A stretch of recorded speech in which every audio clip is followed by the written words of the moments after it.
पहले समाज जगह नहीं था, अब माननीय कांतिराम ने जगह दिया, लोग शहर को उतरने लगे। आज के 10 साल पहले 20 साल पहले संविधान की इतनी बात नहीं होती थी, आरक्षण इतनी बात नहीं होती थी। अब कोई नेता नहीं, जो लोग आप देख रहे हैं इसमें से लोग नेता निकलेंगे, लेकिन जरूरत है कि लड़ा जाए।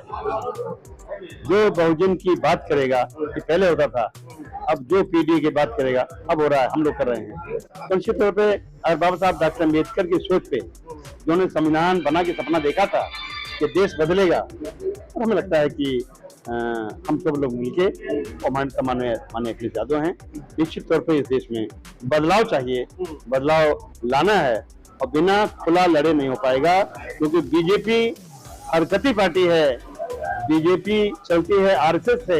बाबा साहब डॉक्टर अम्बेडकर संविधान बना के जब प्रस्तुत कर दिए थे। आज हम रानी झांसी रोड अम्बेडकर भवन, और वही अम्बेडकर भवन जो बाबा साहब की धरोहर, जो कहते हैं कि बाबा साहब का जो मूल जो धरोहर है, ये अम्बेडकर भवन जो दिल्ली में स्थित है रानी झांसी रोड पे। हमारे साथ में है समाजवादी पार्टी के सांसद महोदय जी आर.के. चौधरी साहब है, जो कि आज पूरा देश, भारत देश संविधान दिवस मना रहा है। आज जैसे कि मैं दिखा सकता हूं कि ये संविधान दिवस के उपलक्ष्य में समाजवादी पार्टी के जो बैनर तले जो आज संविधान दिवस मनाया जा रहा है, काफी ऐतिहासिक संविधान दिवस पर काफी लोगों ने अपना अपना संबोधन दिया है।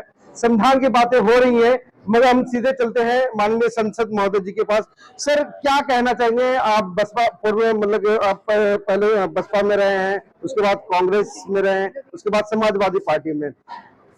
पहली बात तो यह है कि आप मतलब कार्यों को देख करके आपने मतलब कि पार्टी जो भी बदली हो, मतलब वो जो कार्य पहले नहीं हुए हो, आपको लगता है कि समाजवादी पार्टी में वो कार्य पूर्ण हो रहे हैं, मगर संविधान की बातें नहीं हो पा रही है। जैसा कि मतलब कि जो अभी प्रेजेंट समय में जिनकी सरकारें हैं, क्या कहना चाहेंगे कि उस पर जो पीडीए जो अभी जो चल रहा है, यूपी भर में पूरा पीडीए का चल रहा था, उसके बावजूद भी संविधान का पालन नहीं हो पा रहा है। ये दो बातें हैं। अभी पीडी जल्दी बना है और ये लाइन हम लोगों ने लिया है माननीय कांतिराम जी से।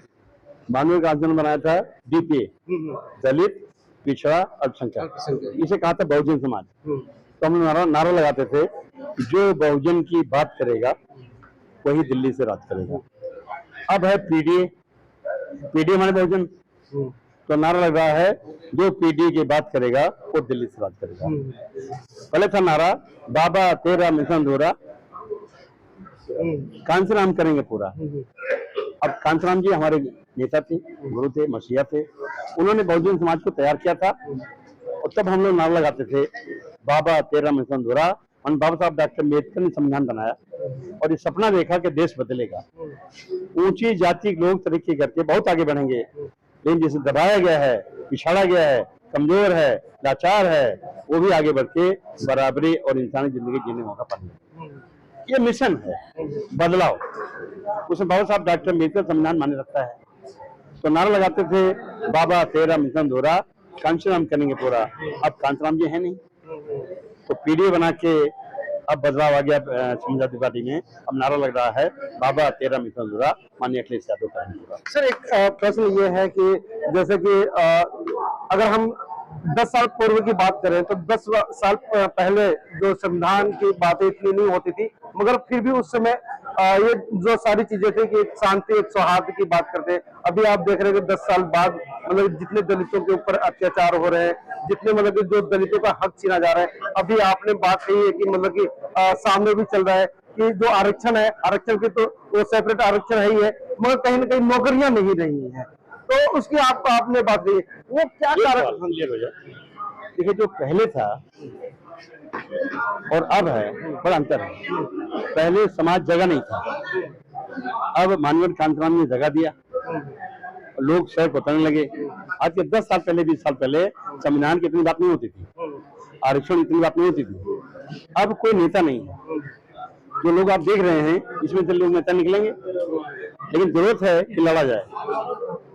जो बहुजन की बात करेगा कि पहले होता था, अब जो पीडीए की बात करेगा अब हो रहा है, हम लोग कर रहे हैं। तो निश्चित तौर पे अगर बाबा साहब डॉक्टर अम्बेडकर की सोच पे जिन्होंने संविधान बना के सपना देखा था कि देश बदलेगा, और हमें लगता है कि हम सब लोग मिलके और माननीय अखिलेश यादव हैं, निश्चित तौर पर इस देश में बदलाव चाहिए, बदलाव लाना है और बिना खुला लड़े नहीं हो पाएगा, क्योंकि बीजेपी हरकती पार्टी है, बीजेपी चलती है आरएसएस से। बाबा साहब डॉक्टर अम्बेडकर संविधान बना के जब प्रस्तुत कर दिए थे, अंतिम चर्चा आज के दिन हुई थी 26 नवंबर 1949।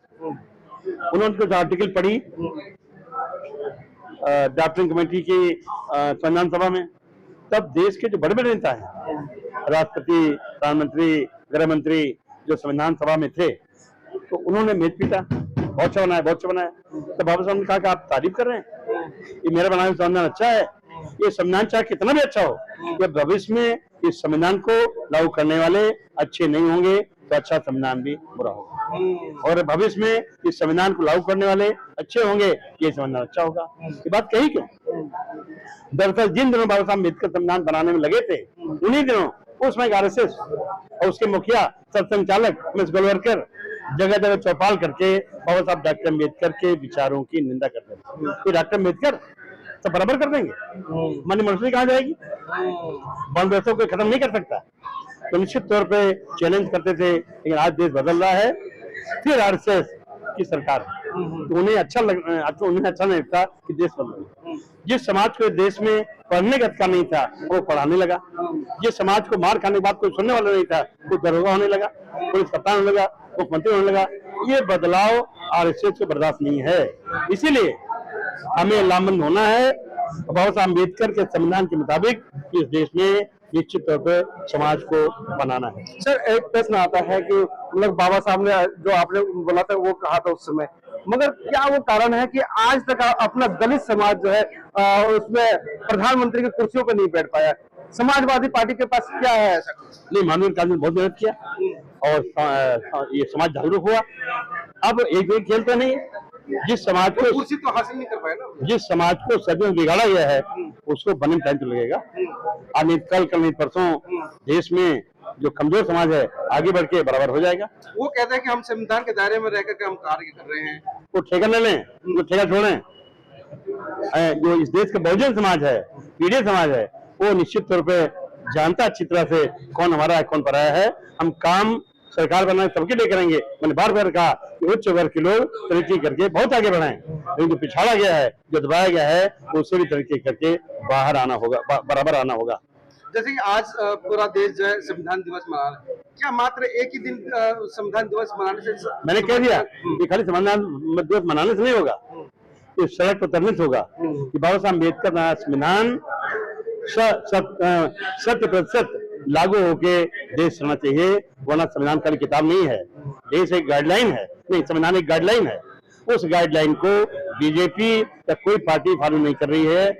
अब नए सिरे से समाजवादी पार्टी ने फॉलो करना शुरू किया, माननीय कांतिलाल जी पूरी तरह फॉलो करते हैं। सर, आप विपक्ष में बैठे, आप कहते हैं मूल हटाएंगे तो किस तरीके से? कभी ये मुद्दा संसद के तो गूंजा नहीं, संसद के बाहर तो गूंजा, जो तथ्य संसद बाहर गूंजा है और खूब गूंजा है एक चिट्ठी पे, वो पूरे देश में गूंजेगा, आज कल गूंजेगा। हम चुप रहने वाले नहीं।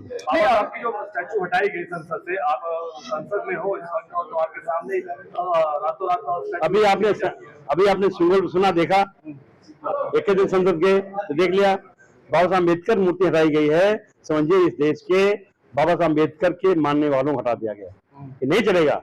निश्चित तौर पे लोग इकट्ठा होंगे, बाबा साहब अम्बेडकर मूर्ति संसद भवन के परिसर में जहाँ लगी थी वहीं लगाना होगा। सर, जहाँ लगी थी वो तो बात ठीक है, हर बार चाहे अखिलेश यादव हो चाहे राहुल गांधी हो, संविधान लेकर बड़ा चल रहे थे। अभी वर्गीकरण पर फैसला आया तो वो चुप रहे, मौन रहे। कोई लड़ाई इनमें खत्म नहीं होती, लड़ाई भी शुरू हुई है। संविधान बचाना है, बाबा साहब अम्बेडकर मूर्ति भी बचाना है। मैंने कहा कि बाबा साहब मूर्ति वहीं लगेगी जहाँ से उखाड़ी गई है। चलिए।